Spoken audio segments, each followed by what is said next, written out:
එක්වන්නේ talk 24 සජීවී වැඩසටහන සමගින් අද තරමක් සුවිශේෂී දවසක්. මේ ටෝක් 24 වැඩසටහන අතරවාරයේදී දේශපාලනික වශයෙන් විවිධ පුවත් වාර්තා වන්නට පුළුවන්, විවිධ වෙනස් වීම් වාර්තා වන්නට පුළුවන්. ඒ කින පණිවිඩය ඔබ වෙත තබන ගමන් අපේ ටෝක් 24 සජීවී වැඩසටහන අපි ආරම්භ කරනවා. අද ටෝක් 24 වැඩසටහනේ ආරාධිත අසුන තරමක් සුවිශේෂී. මට ඔහුව හඳුන්වා දෙන්නට නම් විනාඩි කිහිපයක් ගත වෙනවා. සරලවම කිව්වොත් ඔහු උදාර රණවිරුවෙක්.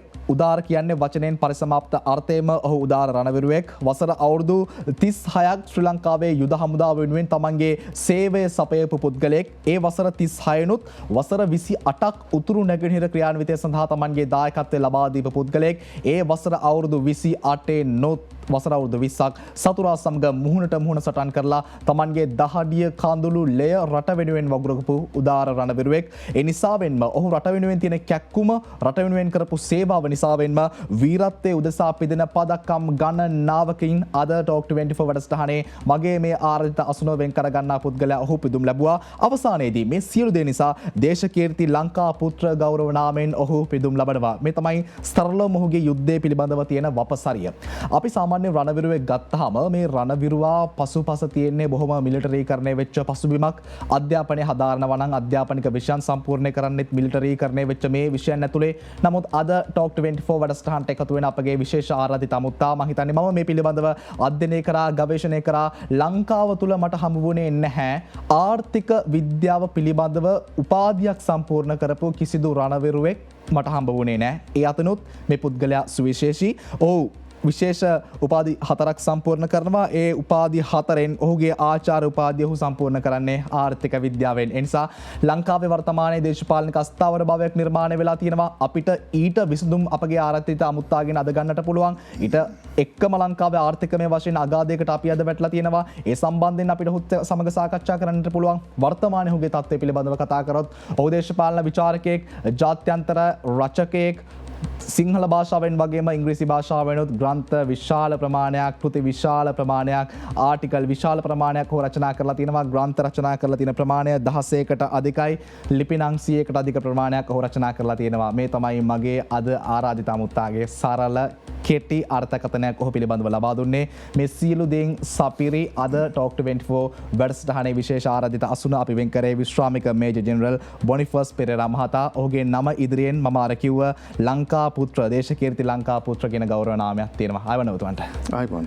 මුලින් බොහොම ස්තුතියි අපේ වැඩසටහනට සම්බන්ධ වුණාට. අද අපිට සුවිශේෂී ලංකාව දේශපාලනික වශයෙන් වෙනම ගමන් මාර්ගයකට අවතීර්ණ වෙලා තියෙනවා. ආර්ථිකමය වශයෙන් අපි ගැටලු වල සිටිනවා. මේ වගේ කාල සීමාවක් තුළ අපගේ වැඩසටහනට සම්බන්ධ වුණාට ඔබට මුලින්ම බිහිවින්ම ස්තුතියි. ඔබටත් ස්තුතියි. අපි අපේ සාකච්ඡාව පටන් ගත්තොත් අපි දෙදෙනා මේ සාකච්ඡාව ආරම්භ කරන්නට කලින් ඊ දවසේදී අපි මේ සාකච්ඡාව පිළිබඳව බොහෝ දේ කතා කරා. ඒ දවසේදී අපි මේ සාකච්ඡාව පිළිබඳව කතා කරද්දිත් අපේ රටේ ජනාධිපතිවරයා කියන මේ නාමය ගෝඨාභය රාජපක්ෂ මහත්මයා ඉදිරියේ තිබුණා. යම් යම් ආරංචි මාර්ග සඳහන් කරා ඔහු දුරෙන් ඉවත් වුණා කියලා. නමුත් අද උදෑසන ඔබ මේ වැඩසටහනට එද්දී දැන් අපි දෙන්නා මේ සාකච්ඡාවේ නිලන මේ මොහොතේ ගෝඨාභය රාජපක්ෂ මහත්මයා නිල වශයෙන් Tamanගේ දුරෙන් ඉවත් වුණා. කතානායකවරයා හරියටම අද උදෑසන 9:30ට පමණ මේ බව දැනුම් දුන්නා. මොකද හිතන්නේ මේ ගැන? වර්තමානයේ අපේ රටේ තියෙන දේශපාලන පසුබිම ගැන ඔබතුමා මොකද හිතන්නේ? ඇත්තටම දැන් තියෙන පසුබිම බොහොම භයංකරයි. අපේ ආර්ථිකය කඩා වැටලා. මම මේ පිළිබඳව ඩේලි මිරර් පුවත්පතට ලිපියක් ඇව්වා. ශ්‍රී Lanka is heading towards becoming a failed state. ශ්‍රී ලංකාව අරාජිකත්වයට පාර කපා ගැනීම. වසර 3කට පෙරත් ඔබ මේ වැඩිම ලිපියක් කියනවා. එතකොට සිරිසේන මෛත්‍රීපාල සිරිසේන ජනාධිපතිවරයා තමයි ජනාධිපති රනිල් වික්‍රමසිංහ අගමැති. මම දැක්ක මේ කාලෙ වෙද්දී මේ රට කඩ වැටෙනවා කියලා. මොකද මේ රට ගේ විදිය බොහොම නරකයි. මොකද පාලනය කරපු හැටි බොහොම නරකයි. නිදාන්සේ පස්සේ සියලු දෙනා දේශපාලන ඇජෙන්ඩාවට වැඩ කරුවා මිසක් රට ගැන, රටේ අනාගතය, රටේ දරුවන්ගේ අනාගතය ගැන හිතුවේ නැහැ. දේශපාලනඥයෝ බලන්නේ හැම වෙලේම ඊළඟ ඡන්දේ කොහොමද දිනන්නේ? මගේ පවුල නෑදෑයන්ට කොහොමද තැනක් දෙන්නේ? මම කීයද කොහොමද යමක් හම්බ කරගන්නේ? ඒ මිසක් රටේ තරුණ ගැන හිතුවේ නැහැ. රටේ අනාගතය ගැන හිතුවේ නැහැ. තමුගේ අනාගතය, තමුගේ පක්ෂ අනාගතය, තමුගේ පවුලේ අනාගතය ගැන ඊටාම ආත්මාර්ථකාමී සහ ඊටාම පටු විදිය තමයි හිතුවේ. ඉතින් මේක මේ වගේ තත්ත්වයක් එනවා කියන එක බුද්ධිමතුන්ට දැක්කා. මම විතර නෙමෙයි. තව දකපු කට්ටිය ඕන තරම් ඇති. නමුත් අනිවාර්යයෙන්ම මීට වසර 3කට ඉස්සෙල්ලා YouTube එකේ තියෙනවා කියවන්න පුළුවන් ශ්‍රී Lanka is heading towards becoming a failed state.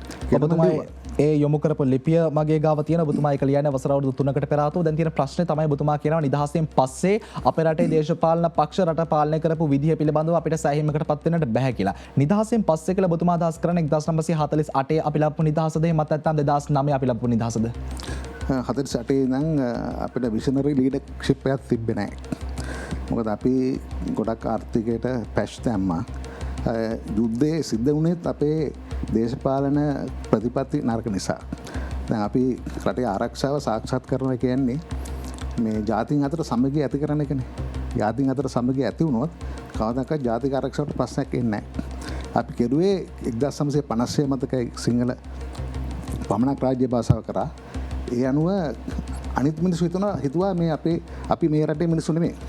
අපි මේකට කන්ට්‍රිබියුට් වෙන්නේ නැහැ. අපෙන් වැඩක් නැහැ. ඉතින් ඒගොල්ලෝ තනි වුණාම අයිසොලේට් වුණාම අනිවාර්යෙන් මේගොල්ලෝ විරසක වෙනවා. ඉතින් ඔය තත්ත්වය යටතේ අපේ දේශපාලන ප්‍රතිපත්ති රාජ්‍ය ප්‍රතිපත්ති හරි මගකට ආවේ නැහැ. ඔතන තියෙන ප්‍රශ්නේ තමයි ඔබතුමා වසර අවුරුදු 30 ගණනක් තිස්සේ යුද්ධ හමුදාවේ සේවය කරනවා වසර අවුරුදු 28ක් උතුරු නැගෙනහිර සේවය කරනවා ඒකනොත් වසර අවුරුදු 20ක් සතුරා සමග මුණට මුණ සේවය කරනවා මේ සියලු ක්‍රියාන්විතයන් ඔබතුමා නියැලෙන්නේ මහින්ද රාජපක්ෂ මහත්මයා රටේ ජනාධිපතිවරයා බවට පත් වෙලා ඉන කාල සීමාව ඇතුලේ. ඔහුත් නිවැරදි නායකයෙක් නෙමෙයිද? අද දවසේ මේ උදේ 9:00 මාරට දුරෙන් ඉවත් වෙලා අයින් වෙලා යන්නේ එහෙව් සේනාධි නායකයෙක්ගේ සහෝදරයා. යුද්ධේ නිමා කරපු කාල රට හිටපු ආරක්ෂක අමාත්‍යවරයා. මොකද හිතන්නේ මේ ගැන? ජර්ජාවදනගේ කාලේ තමයි මම ආමේට ආවේ 1981. ඊට පස්සේ විවිධ රාජ්‍ය නායකයෝ හිටියා. ප්‍රේමදත්ත මහත්තයා හිටියා, චන්ද්‍රිකා හිටියා. ඊට පස්සේ මහින්ද මහත්තයා, දැන් ගෝඨාභය. ඉතින් ඒගොල්ලෝ යුද්ධේ කරුවයි කියන එක රටක් පාලනය කරන්න සුදුසුකමක් නෙවෙයි. මොකද රටක පැවැත්ම අපි කියනවා සර්වයිවල් කියලා. රටක පැවැත්ම තියෙන්නේ කුළුණු 7ක් මත. පළවෙනි එක තමයි ජාතික ආර්ථිකය. දෙවෙනි එක ජාතික ආරක්ෂාව. තුන්වෙනි එක ජාතික සංස්කෘතිය. හතරවෙනි එක රාජ්‍ය තාන්ත්‍රික භාවය. අපි කියනවා ඩිප්ලොමැසි කියලා. අනිත් එක සයන්ස් ඇන්ඩ් ටෙක්නොලොජි. හයවෙනි එක ඉනෝවේෂන් ඇන්ඩ් ඉන්ටෙලිජන්ස් බුද්ධිතරු. අද ගත්තොත් බුද්ධිතරු තමයි මුදල්. හොඳ ඉන්ෆර්මේෂන් આવොත් ඒක මුදල්. ඒ වගේම ඉනෝවේෂන් නව සොයා ගැනීම. හත්වෙනි එක තමයි දේශපාලන හැකියාව. ඉතින් අපි ගත්තොත් ජාතික ආරක්ෂාව කියලා මේගොල්ලෝ ඇත්තටම තේරුම් අරගෙන ඉන්නේ වෙඩි තියෙන එක එහෙම නැත්නම් මිනිසුන් අල්ලලා හිරේ දාන එක කර්ෆියු දාන එකට විතරක් සීමා කරලා. ඒක නෙමෙයි ජාතික ආරක්ෂාව කියන්නේ. ජාතික ආරක්ෂාව සාක්ෂාත් කරන්න පුළුවන් වෙන්නේ ජාතික සමගිය තුලින්. ඒ වගේ අන්තවාදයට, තස්සවාදයට, වැරදි මතවාදයට තිත තැබීම මගින් ගැඹුරින් කතා කරොත්. ඒ වගේම අද තියෙන ෆුඩ් සිකියුරිටි, කෑම අහේනිය, ඒ වගේම බෙහෙත් නැතිකම, හෙල්ත් සිකියුරිටි, ඒ වගේම පෙට්‍රෝල් ඩීසල් නැතිකම, ඒ කියන්නේ එනර්ජි සිකියුරිටි, ඒ වගේම මේ අපේ සබහදහම එන්වයරන්මන්ට් සිකියුරිටි මේ සියලුම දේ ජාතික ආරක්ෂාවේ කොටස්. ඉතින් මේ වගේ අවබෝධයක් නැතුව යුද්ධේ දිනුවයි කියලා විතරක් යුද්ධේ ගැන විතරක් අවබෝධයක් තිබුණාට රට පාලනය කරන්න පුළුවන් කියලා මම හිතන්නේ නැහැ. ඒතර ජෙනරාල් තුමනි ඔබතුමාත් එක්ක ජාතික ආරක්ෂාව කතා කරනවා නම් ලෝකයේ ජාතික ආරක්ෂාව ගැන කතා කරන්න ඉන්න හොඳම පුද්ගලයෝ 10 දෙනාගෙන් එක්කෙනෙක් ඔබතුමා. එතකොට ඔබතුමා සුදුසුම පුද්ගලයෙක් මේ ගැන කතා කරන්න. අපි දැක්ක පහුගිය කාල සීමාව තුළේ මහින්ද රාජපක්ෂ මහත්මයා රටේ ප්‍රධාන පුරවැසියා බවට පත් වෙන්නේ එතරදිත් අපේ රටේ ජාතික ආරක්ෂාව පිළිබඳව ප්‍රශ්නේ තිබ්බා LTT ත්‍රස්තවාදීන් නිසා. ඉනතුරු 2019 ඔහුගේ සහෝදරයා ගෝඨාභය රාජපක්ෂ මහත්මයා ජනාධිපති ධූරයට පත් වෙද්දීත් අපිට ජාතික ආරක්ෂාව පිළිබඳව ප්‍රශ්නයක් තිබ්බා පාස්කු විරුද්ධ බෝම්බ ප්‍රහාරය නිසා. මේ පත්වීම් දෙකෙන් පස්සේ යම්තාක් දුරකටවත් රටේ ජාතික ආරක්ෂාව තහවුරු වුනේ නැද්ද? ජාතික ආරක්ෂාව තහවුරු වෙන්නේ කොහොමද? තෙල් නැතුව. ජාතික ආරක්ෂාව තහවුරු වෙන්නේ කොහොමද? බෙහෙත් නැතුව. ජාතික ආරක්ෂාව තහවුරු වෙන්නේ කොහොමද? කෑම නැතුව. ජාතික ආරක්ෂාව තහවුරු වෙන්නේ කොහොමද? කැලේ කපනවන. ඒ කියන්නේ සතුරන්ගෙන් අපිට ආක්‍රමණ එල්ලවීම වැළැක්වීම විතරක්ම නෙමෙයිද ජාතික ආරක්ෂාව? ඒක ඩිෆෙන්ස් එක. නැෂනල් සිකියුරිටි කියන්නේ ඊට වඩා ලොකුයි. හමුදාවක් තියෙන්න ඕන, හමුදාවට අවි තියෙන්න ඕන. දැන් අවි කොච්චරද තිබුණා? ලක්ෂ 2ක් තිබුණා හමුදාවට. නේවි එයාර්ෆෝස් එකටත් තිබුණා. නමුත් මහජන මතේ නවත්තන්න බැරුව කියන්නේ. දැන් රුසියාවට මොකද උනේ? රුසියාවට මේ ලෝකේ ඇමරිකාවත් නැති කරලා දාන්න පුළුවන් තරම් අවියවද තියෙනවා. ඒක තියෙනවා if there is one country which can wipe out America from the world map, it is Russia. ඒ වගේම ඇමරිකාවට පුළුවන් මේ ලෝකේ පස්වතාවක් පුපුරවන්න. නමුත් ඇමරිකාවටත් මේ ඩොනල්ඩ් ට්‍රම්ප්ට යන්න උනානේ. රුසියාව කඩ වැටෙනවනේ. රුසියානු සමූහණ්ඩුව මහජන මතේ බලවත්. ඉතින් මේ හමුදාව තියෙන්න ඕන ඇග්‍රෙෂන් එකක් ආක්‍රමණ නවත්තන්න. ඒ වගේම ඉන්ටර්නල් සිකියුරිටි අභ්‍යන්තර ආරක්ෂාවට. එහෙම උණයි කියලා T-56ට විතරක්, මිසයිල් වලට විතරක්, ප්ලේන් වලට විතරක් ජාතික ආරක්ෂාව සපයන්න බෑ. ජාතික ආරක්ෂාව ස්ථාපිත කරන්න ඕනේ අපේ ෆුඩ් සිකියුරිටි හදන්න ඕන. එනර්ජි සිකියුරිටි හදන්න ඕන.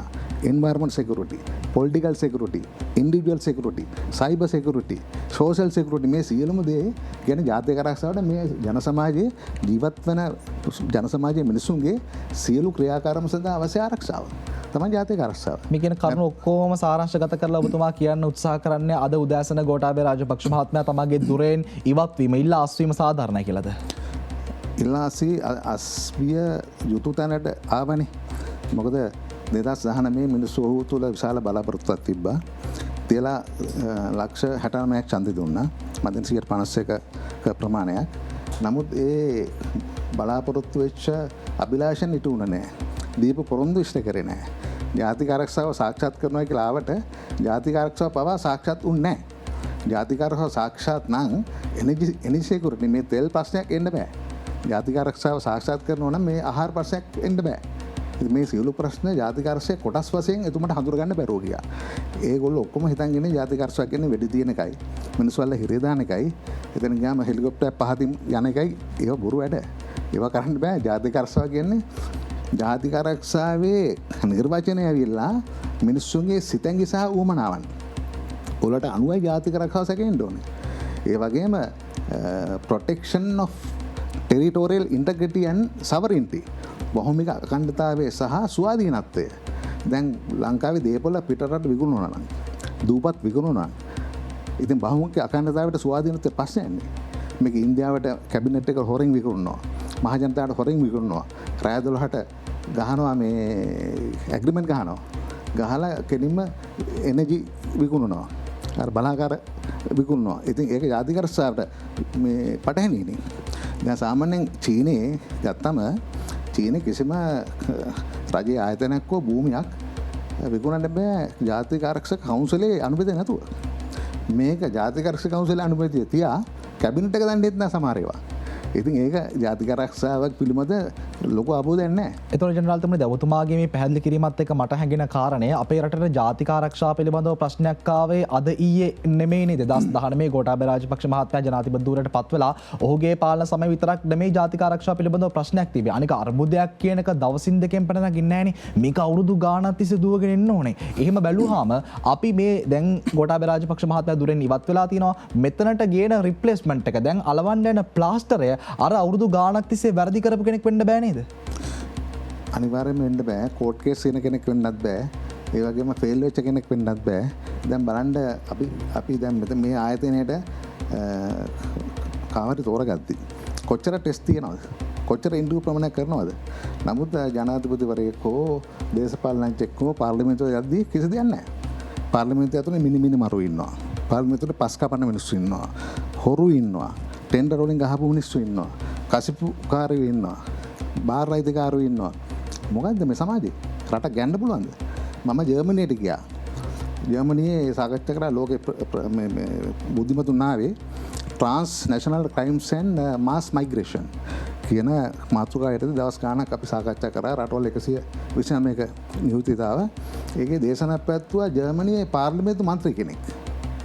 ඒ දේශනාව සහ දේශනාවෙන් පස්සේ එයා දීපු ප්‍රශ්න වලට දීපු උත්තර පිළිබඳ මගේ හිත ඇදලා ගියා. මම දේශනාවෙන් පස්සේ මං ගිහිල්ලා කතා කරා. කතා කරලා කිව්වා මම අහවලා ලංකාවෙන් ඔබතුමාගේ දේශනාව අති විශිෂ්ටයි. ඊට වඩා විශිෂ්ටයි ඔබතුමා ප්‍රශ්න වලට උත්තර දීපු හැටි කියලා. කවුද මේ? ජර්මන් පාර්ලිමේන්තුවේ මන්ත්‍රී. අපේ පාර්ලිමේන්තුවේ මන්ත්‍රීට කාටද පුළුවන් ඔයගේ දේශනාව පවත්වන්න සහ පුළුවන් ඉතින් ගහගන්න පුළුවන් මැනගන්න පුළුවන් පාර්ලිමේන්තුවේ දැන් ප්‍රශ්නයක් ආවනේ. මේ රට ණය ගෙවන්න බෑ කියලා කිව්වා. ඩික්ලෙයාර් කරා. ඒ කියන්නේ බැංක්‍රෆ්ට්. එදා ඉඳන් මේ වෙනකම් මාස දෙක තුනක් ගියා. ඉතින් තාම තෙල් පොලින් වැඩි වෙලානේ. ආහාර ප්‍රශ්න වැඩි වෙලානේ. උද්දමන ඉන්ෆ්ලේෂන් වැඩි වෙලානේ. මොකද්ද බලාපොරොත්තුවක් තියන්න පුළුවන්ද? මේ 225ම යන්නයි කියලා තරුණ කියන්නේ තරුණෝ වඩා බුද්ධිමත්. තරුණ මෝරලා නැහැ. තරුණ මැචුවර්ඩ් නැහැ. නමුත් ඒගොල්ලෝ කියන දේ හරි. ඒක නිකන් හමුදාව දාලා පොලිසිය දාලා නීතිය දාලා මහජන මතයක් නවත්තන්න ලෝකේ කොහටත් බෑ. ඒක එහෙම තමයි. ඊට අමතර බාන දැන් 2022 බජට් එක මට මතක විදිහට ඩිෆෙන්ස් එකට සමස්ත රාජ්‍ය වේදමෙන් 15%ක් දෙයනේ ඩිෆෙන්ස් එකට 15% දාපුවම ඒ රට කඩා වැටෙන එක වැටෙනවමයි. ඒක නවත්තන්න සක්කරයටවත් බෑ. එහෙම දාන්න පුළුවන්ද? සල්ලි. ජනාධිපති ආරක්ෂක හමුදාවේ හිටියයි කියලා එහෙම පුළුවන්ද කරන්න? ඒතකොට සෞඛ්‍ය. එතකොට දුප්පත් මිනිස්සු අධ්‍යාපනය කුෂිකර්මය කොච්චර දේවල් තියෙනවද? ඉතින් ඒක වැරදි කළමනාකරණය. මිස්මැනේජ්මන්ට්. එතකොට ජනරාල්තුමනි ඔබතුමා කියන විදිහට අපේ රට සම්පූර්ණයෙන්ම මිස්මැනේජ්මන්ට් වෙලා තියෙන්නේ. මේකට හේතුව මොකක්ද කියන කාරණය පිළිබඳව අපි කතා කරනවට වඩා අපි හැමදාමත් අපිට වැරදුණු තැන් හෙව්වා. අපි දැන් ඔබතුමා යුද්ධ කරා වසර ගාණක් තිස්සේ යුද්ධ කරා. ඔබතුමා සතුරව දැක්කා. මම සතුරන්ව මුහුණට මුහුණ දැක්කේ නැහැ. රටේ දේශපාලන චරිත ඔබතුමා බොහොම කෙලින් ආශ්‍රය කරලා තියෙනවා. උන්ගේ ගතිගුණ ඔබතුමා දන්නවා. රටේ දේශපාලන හැසිරීම පිළිබඳව ඔබතුමාට අවබෝධයක් තියෙනවා. මට අවබෝධයක් නැහැ. ඒ නිසා ඔබතුමාගේ දැනුම් පරාසයට අනුව තියෙන අත්දැකීම් වලට අනුව වසර ගණනාවක් තිස්සේ විශේෂයෙන් ඔබතුමා ජාත්‍යන්තරත් එක්ක ගනුදෙනු කරනවා. දැම්මට කියන්න පුළුවන් අපේ රටේ වර්තමානයේ මේ වැටලා තියෙන දේශපාලනය ගොඩ ගන්න. දැන් මේ ව්‍යුහය හැදෙන්න ඕනේ කොහොමද? මුල් පුටුවට යන්න ඕනේ කවුද? ඔහු වටා කොහොමද ව්‍යුහය ගොඩ නගන්නේ? මේ පාර්ලිමේන්තුවේ තියෙන මේ ස්ට්‍රක්චර් එක මේක වෙනස් වෙන්න ඕනද? කොහොමද මේ ව්‍යුහය දැන් ගොඩ නගන්න ඕනේ? මුලින් මං කියන්නම් මේ 225 ඇතුලේ කෙරෙන කිසිදු කටයුත්තක් පිළිබඳ මහ ජනතාවගේ සහ අරගලකරුවන්ගේ විශ්වාසයක් නැහැ. ඇත්තම ගොත් මගෙත් එහෙම විශ්වාසයක් නැහැ. මොකද මිනිසුන්ගේ හැසිරීම කතා බහෙන් දැනගන්න පුළුවන් මේගොල්ලන්ගේ දැනුමේ ගැඹුර, හැසිරීමේ ගැඹුර, විනයේ ගැඹුර, දේශප්‍රේමීත්වයේ ගැඹුර. ඒක අපිට තේරෙනවා අපි මොඩෝ නෙවෙයිනේ. ඉතින් මේකට ඇවිල්ලා පර්මනන්ට් සොලියුෂන් එක තමයි හැකියක්මනින් අපි ඉලෙක්ෂන් එකට යන්න ඕන. ඉලෙක්ෂන් එකට ගිහලා මිනිස්සුන්ගේ මැන්ඩේට් එකක් ගන්න ඕන. කොච්චර කාලෙකින්ද යන්න ඕන? මාස 6ක් ඇතුළත ගන්න ඕන. අපිට මුදල් තියෙන මාස 6කින් යන්න ඡන්දෙකට. නැහැ කියන බොරු කතාව වෙන්නේ. ඉතින් මෙච්චර ට්‍රිලියන් ගණනක් අතු ගහන්න පුළුවන්. තව බිලියන් 5ක් අතු ගහන්න බෑ ඡන්දෙට. ඡන්දෙන් මැන්ඩේට් එකක් කරන්න රට ස්ටැබ්ලිෂ් කරන්න එපාය. අපි එහෙනම් අපි සාකච්ඡා වෙන කොටස් දෙකකට කඩාගමු. ඔබතුමා කියන අපි මාස 6කින් ඡන්දෙට යන්න ඕනේ. ඡන්දෙකට යන්න අපි ගාව මුදල් තියෙනවා කියලා ඔබතුමා සඳහන් කරනවා. මුදල් අජු ගහවගේ නැත්නම් ඔය මුදල් වලට මේ අඩුවෙන් ඡන්ද තියන්න පුළුවන් නේ. ඡන්දේ ගාිනවා ඒ තැනම. ක්‍රමවේද තියෙනවනේ. දැන් මට රුපියල් 500ක් තිබුණොත් මට ඒ 500ට රැයට කන්න පුළුවන්. මට රුපියල් 100යි තියෙන්නේ ගන්නකො. මම පාම්බාගේ ලුණු ගෙඩි අරන් කනවා. එතකොට මම කන්නේ නැද්ද? මම කනවා. වැඩේ වෙනවා. අපි ඡන්දෙන් පස්සේ මොකක්ද වෙන්නේ කියන කාරණේ පිළිබඳව කතා කරමු. ඊට පෙර ආතුව මට සඳහන් කරන්න. ඡන්දේ තියන්නත් මාස 6ක් ඉන්න ඕනේ. මාස 6කින් අපි ඡන්දෙට යන්න ඕනේ. ඡන්දේ එනකම් මාස 6ක් වෙනකම් අපි කොහොමද මේක අදයි යන්නේ? මාස 6ක් යනකම් මේක දැන්ට තියෙන විදිහට අපි පාර්ලිමේන්තුව ඇතුලේ මහජන විශ්වාසය දිනා ගන්නා යම් කෙනෙක් වේද? සම්පූර්ණ විශ්වාසය දිනා ගන්න කෙනෙක් සම්පූර්ණ කෙනෙක් නැහැ. සාමාන්‍යයෙන් හොරකම් කරන්නේ නැති, කෝට් කේස් නැති, එතන ගියා මහ ජනතාව රවට්ටලා නැති, සාමාන්‍යයෙන් සුදුසුයි කියලා පිළිගන්න පුළුවන් හැඟෙන යම් කිසි කෙනෙක් බුද්ධිමතුන් එලවන්නේ නැති, බුද්ධිමතුන්ගේ අදහස් වලට කරු කරලා ඒගොල්ලන්ගේ මාර්ග මේ රට ගොඩ දාන්න කැමති යම් පුද්ගලයෙක් වේ නම් ඔහු තමයි මේ රටේ නායකයා විය යුත්තේ. එතකොට එතන 100%ක් නැතුණත් 150ක 151 ඇක්සෙප්ටන්ස් එකක් පිළිගැනීමක් තියෙනවා. එතකොට ඊට ඒ ඉස්සෙල්ලාම ඒක තෝරගන්න ඕන. මොකද රටක හරි කැලේ සතුන්ගේ හරි නායකයෙක් ඕනනේ. අලියට ඉන්නවා නායකයෙක්, මීහරකට ඉන්නවා, සිංහයට ඉන්නවා. දැන් අපේ සිංහයෝ තරම්වත් මීහරක තරම්වත් හොඳ නායකයෙක් හිටියේ නැහැ ලීඩ් කරන්න. ඒකයි මේ ප්‍රශ්නලා තියෙන්නේ. ඉතින් දැන්වත් අඩුතරමේ අපි තෝරගන්න ඕනේ මං කියපු විදිහට 150කට වඩා ඇක්සෙප්ටන්ස් එකක් තියෙන පුද්ගලයෙක් ඒක පාර්ලිමේන්තුව තුලින් කරගත යුතුයි. ඊට පස්සේ මේ රටේ ප්‍රශ්න වල ප්‍රමුඛත්වය අපි හොයන්න ඕන. දැන් මම මේ කියන එක සමහර කට්ටියට තේරෙයිද මන් දන්නේ නැහැ. සාමාන්‍යයෙන් යම තේරුම් ගන්න පුළුවන් කට්ටිය තේරුම් ගනි. දැන් අද රටේ තියෙන ප්‍රශ්න තමයි ඩීසල්, පෙට්‍රල්, ගෑස්, බෙහෙත් සහ කෑම. ඊට පස්සේ පොහොර. ඔය හයෙනුත් ප්‍රමුඛත්වයක් අපි බලන්න ඕන. මං හිතන්නේ ඕකෙනුත් ප්‍රමුඛත්වය තමයි ඩීසල්. ඩීසල් තිබුණොත් වාහනේ කැරකෙයි. ඩීසල් තිබුණොත් කම්පැනි ෆැක්ටරිය දුවයි. එහෙම දිවුවොත් නිෂ්පාදනය වෙයි. එහෙම ඩීසල් තිබුණොත් ලෙඩාට බෙහෙත් ටික ගන්න පුළුවන් වෙයි. හොස්පිටලෙට යන්න පුළුවන් වෙයි. කෑම ටික හදන්න කුඹුර හාන්න පුළුවන් වෙයි. එහෙනම් ඒකට තමයි ප්‍රමුඛත්වය අපි දෙන්න ඕනේ. ඊට පස්සේ ඒ වගේම ප්‍රමුඛත්වය දෙන්න ඕන එක පෙට්‍රල්. ඊට පස්සේ බෙහෙත් ටික අපි කෑම නැතුව දවසක් හිටියකි. දවස් දෙකකුත් හිටියකි. මං ඉඳලා තියෙනවා. 3 ටිකක් අමාරුයි. වතුර නැතුව ඉන්න බෑ. දවසක් හිටියොත් මැරෙනවා. කෑම නැතුව දවස් 3 ඉන්න පුළුවන්, අල්ලන්න පුළුවන්, දවස් 3 පස්සේ අල්ලන්න බෑ. ඒ නිසා මිනිස්සුන්ට කෑම ටිකක් මූලික කෑම ටික සම්පත්‍ති පරිපූර්ණ නැහැ ඇති. දැන් මම හිරලා හිටිය පූර්ණ කැම්ප් එකේ ඒ දවස්වල මිසයිල් ගහනවා. මාස 3ක්. ඉතින් මාස 3 ගෑවේ උදේට බතුයි පරිප්පුවේ දවල්ට බතුයි පරිප්පුවේ රැයට බතුයි පරිප්පුවේ. ඉතින් මාස 3ක් කෑවා. අපි මැරුන්නේ නැහනේ. අපි ඉන්නවනේ. ඒ සාමාන්‍ය ජනතාවටත් ඒ වගේ කැපකිරීමක් කරන්න වෙයිද? සාමාන්‍ය ජනතාවට කැපකිරීමක් කරන්නයි කියලා මම කියන්නේ නැහැ. මොකද කැපකිරීම කරන්නයි කියලා කියන කට්ටිය වෙන්සොල යනවා. ප්‍රාඩෝල යනවා. ඒගොල්ලෝ වේල් තුන කනවා. ඒක වැරදි. කැපකිරීම කරන්නයි කියන එක. ඉතින් මිනිස්සුන්ට ඒ කැපකිරීම කරන්න කියලා මම කියන්නේ නැහැ. මිනිස්සුන්ට බේසික් ටික දෙන්න ඕනේ. බේසික් නීඩ් එකක් කියලා එකක් තියෙනවානේ. මූලික අවශ්‍යතාවන්. ඒ මූලික අවශ්‍යතාවන් ලබා දීම ජාතික ආරක්ෂාවෙත් කොටසක්. ඒක ජනාධිපතිවරයාගේ අගමැතිවරයාගේ රාජකාරී කොටසක්. ඒගොල්ලෝ විතරක් පාර්ලිමේන්තුවේ හොඳට කාලා මිනිසුන්ට වෙනසක් කරන්නයි කියන එක මේ කැපකිරීම කරන්නයි කියන එක වැරදි. එහෙනම් මම නම් කියන්නේ මිනිසුන්ට කැපකිරීම කරන්න ඕනයි කියලා. රජයේ වාක්‍යෙම එන්න ඕනේ. මොකද අපිට ආදායමක් හම්බ වෙනවා. ඒ ආදායම අපිට පුළුවන් වෙන්න ඕන හරියට මැනේජ් කරගන්න. මට පුංචි බාධා කිරීමක් කරන්නට අවසර ලබා දෙන්න. අපි කොයි විදිහට මේ ප්ලෑන් එක හැදුවත් අන්තිමට මේ ප්ලෑන් එක මෙහෙවන්නට නායකයෙක් ඉන්න ඕන. ඔබතුමා කිව්වා පාර්ලිමේන්තුවේ විශ්වාසය දෙනාගත් පුද්ගලෙක් පත් කරන්නට ඕනි කියලා. අපි මේ පිළිබඳව කතා කරමු. ඊට පෙර ආතව සූදානම් ටොක් 24 තුළින් කෙටි විරාමයක් ලබා ගන්නට.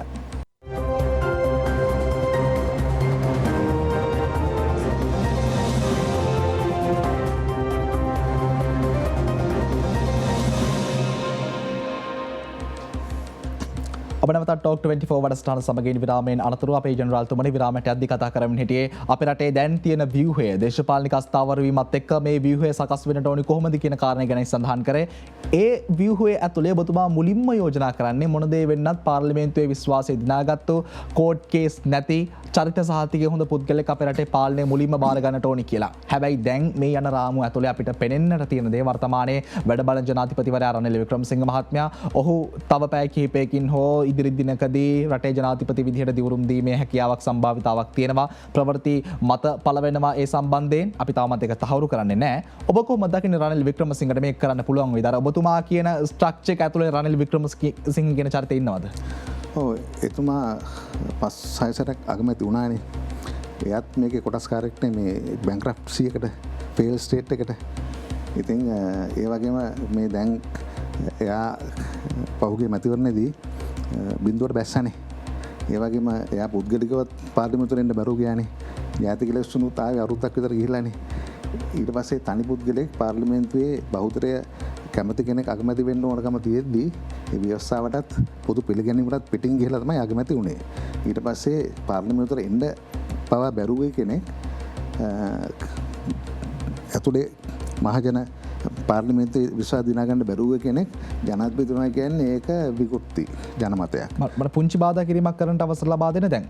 ඔය කියන තර්කය තමයි වර්තමානයේ බොහෝ දෙනෙක් අරගෙන එන්නේ. රනිල් වික්‍රමසිංහ මහත්මයාට පාර්ලිමේන්තුවේ බලයක් නැහැ, ජනමතයක් නැහැ, ජනතාවගේ විශ්වාසය නැහැ, පාර්ලිමේන්තුවත් විශ්වාසය නැහැ.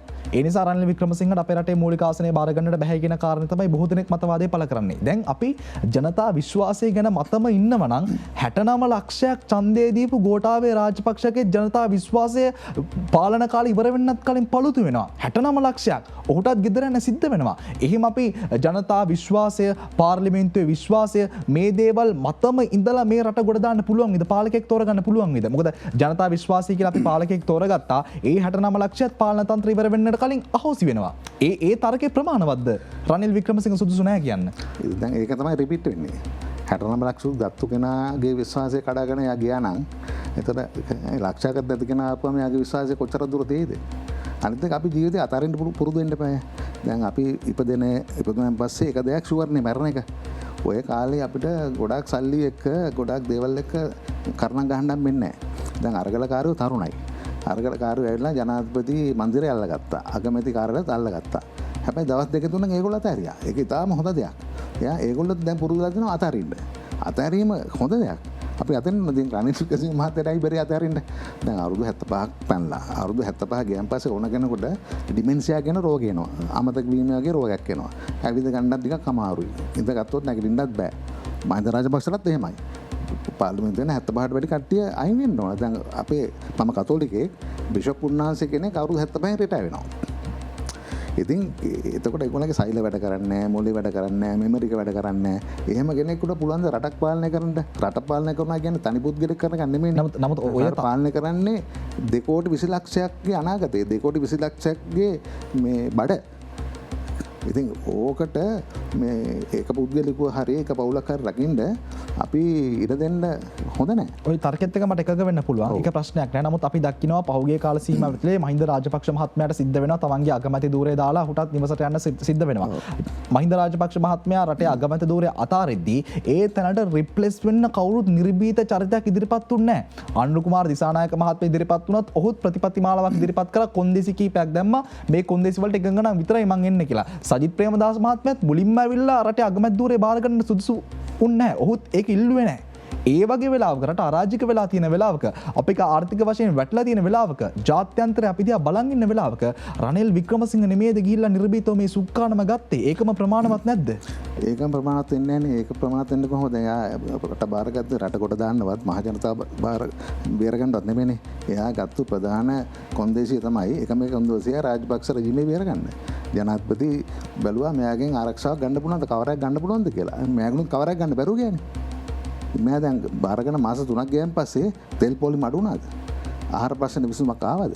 ජාත්‍යන්තර විශ්වාසය දිනාගත්තද? IMF එකෙන් සල්ලි ගත්තද? ගෑස් ආවද? ඉතින් එහෙම තර්ක කරන්න පුළුවන් ඕන පැත්තකට. නමුත් අපි එතිකල් කියලා ගත්තා. අයි මම මේ කෝට් එකක් අඳන් ආවේ. මට මෙතෙන් එන්න පුළුවන්. අයියා ටයි එකක් දාගෙන ඉන්නේ. මට සරවක් ෂෝට් එකක් ගහගෙන එන්න පුළුවන්. ඒක එතිකල් නෑනේ. ඒ නිසා මෙයාට මැන්ඩේට් එකක් නෑ. මැන්ඩේට් එකක් නැතුව බලහත්කාරයෙන් ඇවිල්ලා මම ව්‍යවස්ථාව රකින්නයි කියලා කියනවා නම් ව්‍යවස්ථාව රකින්න එක නෙමෙයි කරන්නේ, ව්‍යවස්ථාව කඩන එකයි. ඔබතුමා මේ බොහොම අපූර්ව කාරණයක් මතු කරනවා. ඔබතුමා යුද්ධේ හිටපු පුද්ගලයෙක් නිසා, යුද්ධය දිහා දැක්ක පුද්ගලයෙක් නිසා. මොකද ඔය යුද්ධේ සිද්ධ වෙන කාල සීමාවෙත්ලේ මම මේ පරම්පරාවේ නෑ. මම ඒ කාලේ බොහොම කුඩා දරුවෙක්. ඔබතුමා යුද්ධය දැක්කා. ඒ පුද්ගලයොත් එක්ක ඔබතුමා රුජුව කටයුතු කරා. අපි දකිනවා ඒ කාලය තුලේ මහින්ද රාජපක්ෂ මහත්මයාගේ ප්‍රධාන එහා පැත්තේ ඉන්න ප්‍රතිවාදියා වෙන්නේ රනිල් වික්‍රමසිංහ මහත්මයා. මේ ප්‍රධාන ප්‍රතිවාදියෝ. ඒ පැත්තේ මහින්ද රාජපක්ෂ ඉන්නවා නම් අනිත් පැත්තේ ඉන්නේ රනිල් වික්‍රමසිංහ. හැබැයි අද අපි දකිනවා මේ මහින්ද රාජපක්ෂ මහත්මයාගේ සහෝදරයා පිටවගත්ත ආණ්ඩුව ඇතුලේ රනිල් වික්‍රමසිංහ බොහොම ක්‍රියාකාරී සමාජිකයෙක් වෙලා, කොටස්කාරයෙක් වෙලා ඩීල් තියනවාද මේක ඇතුලේ? ඒතර අපිට මෙහෙම කියන්න පුළුවන් මෙයා UNP ගේ නායකයා. UNP ගේ ලංකාවේ ප්‍රධානතම පරම ප්‍රශ්නේ මේ පක්ෂේ. ඒක ගිය 2019 වෙනි ඇත්තටම නැති කරා. කෙනෙකුට කරන් කියන්න පුළුවන් මෙයා රටත් නැති කරයි කියලා. රටත් විනාශ කර කියන තර්ක ගෙන්නත් පුළුවන්. එතකොට අනිත් පැත්තෙන් මේ තමුගේ ප්‍රතිවාදියා පක්ෂ දෙකයිනේ තිබුණේ, UNP ශ්‍රී ලංකා SLP. ඕකේ ප්‍රතිවාදියෙක් සමන අනිත් පැත්තට යන්නේ නැහැ ඒකෙදි. දැන් මේක ගියේ පක්ෂ වෙනුවෙන්ද ගියේ, මේ ගියේ රට වෙනුවෙන්ද ගියේ, මහ ජනතාව වෙනුවෙන්ද ගියේ. මේක ඉතාම පැහැදිලි බුද්ධිමතුකට බලද්දී වෙන වෙන කවර ගන්න පුළුවන්. මේක ගියේ තමුගේ පුද්ගලයේ පැවැත්මට, බල තණ්හාවට. ඒක මම ගැටින්ම කියන්න ඕන. මට මතකයි මම යාපනයේ හිටියේ. එතකොට මම කර්නල් වරේ, මම බ්‍රිගේඩ් කමාන්ඩර් කෙනෙක්. ඒ කාලේ LTT එක ඡන්දය දාන්න දුන්නේ නැහැ. ඡන්දය දැම්ම නම් රනිල් වික්‍රමසිංහ අනිවාර්යෙන් දිනනවා. මම සාක්ෂි. මොකද LTT එක කට්ටිය පාර යන මිනිස්සුන්ට ගහලා එලෙව්වා. මම හිටියේ එතකොට බ්‍රිගේඩ් කමාන්ඩර් 2005 මට මතක විතර එළුතුමඩුවල කියන ප්‍රදේශයේ. ඒ ඡන්දය දාන්න නුදුන්නේ මේගොල්ලෝ ඩීල් එකක් දාලා LTT එක ඡන්දය දැම්ම නම් උතුරේ කට්ටියයි නැගෙනහිර කට්ටියයි මේ මහින්ද මහත්තයා පරදිනවා. රනිල් වික්‍රමසිංහ දිනනවා. එහෙම මිනිහා දැන් මේගොල්ලෝ රකින්න ආවයි කියන එක එතනම චරිතය පෙන්නුම් කරනවනේ. එතනම තමුන්ගේ ඇතුළාන්තය පෙන්නුම් කරනවනේ. තමුන්ගේ ඔනස්ටික පෙන්නුම් කරනවනේ. ඉතින් ඔය අනුව මේ රට බේර ගන්න ආවා, රට බේර ගන්න සුදුසු නෑ මේ අය රට බේර ගන්න ආවයි කියන එක ඒක හරි තර්කයක් නෙමෙයි. ඒක දේශපාලන වාසි ගන්න පුළුවන් මිනිස්සු තමයි කතා කරන්නේ. මට පුංචි බාධා කිරීමක් කරන්නට අවසර ලබා දෙන්නට මේ මොහොතේදී අපිට විශේෂ ප්‍රවෘත්තියක් ලැබෙමින් තිබෙනවා. අපි ඒ සූදානම් මෙම විශේෂ ප්‍රවෘත්තිය වෙත යොමු වන්නට. ඔබ ටොක් 24 වැඩසටහන සමගින් මොකද හිතන්නේ? අපි කතා කරමින් හිටපු කාරණය, අපි අනුමාන කරපු කාරණය, ඔබ රනිල් වික්‍රමසිංහ මහත්මයා පිළිබඳව කතා කරමින් හිටියා. ඔබ කතා කරමින් ඉද්දිම මෙන්න අපිට විශේෂ ප්‍රවෘත්තියක් ලැබුණා. විශේෂ ප්‍රවෘත්තියෙන් රනිල් වික්‍රමසිංහ මහත්මයා ශ්‍රී ලංකාවේ වැඩ බලන ජනාධිපතිවරයා විදියට දැන් දිවුරුම් දීලා තියෙන්නේ. මම අවංකවම මේ රටේ පිළිගත්තු ආචාර්යවරයෙක්, ජෙනරල් කෙනෙක් වශයෙන් මම අවංකව මගේ මතේ ඉදිරිපත් කරා. පුද්ගලික වාසිය බලාපොරොත්තු වෙන්නේ නැතුව මා ජනතාව වෙනුවෙන්.